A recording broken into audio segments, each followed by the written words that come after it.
Il-Forum Unions Maltin jinsab imħasseb ferm bis-sitwazzjoni gravi tal-pandemija f'pajjiżna u għalhekk qed jappella lill-Gvern sabiex jieħu azzjoni immedjata jekk dan ma jsirx mhux biss se jistaġna n-negozju iżda sfortunatament se naraw aktar telfin ta' ħajjiet innoċenti.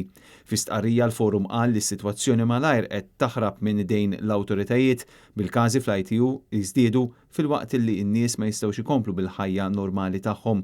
Kien għalhekk li l-Forum Unions Maltin ressaq numru ta' proposti biex ir-rata ta' trasmissjoni tibqa' tonqos. Dawn jinkludu kontrolli aktar rigorużi fil-portijiet u l-ajruport, l-ilbies obbligatorju tal-maskri anke fuq barra, l-għluq ta' attività ekonomika meqjusa bħala high risk, enfasi fuq it-teleworking u l-bżonn li l-massimu tal-gruppi jonqos għal 5 persuni.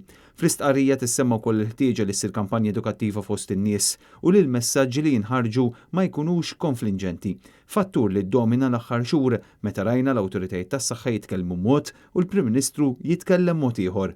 Semajt ħafna t-tieni mewġa u mhux it-tieni mewġa, l-mewġ fil-baħar qiegħed. Il-Forum Unions Maltin jemmen li l-proposti tagħhom għandhom jiġu implementati mingħajr dewmien għaliex issa qed nirriskjaw li s-sitwazzjoni taffettwa anke il-perjodu festiv tal-miliet u l-ewwel tas-sena.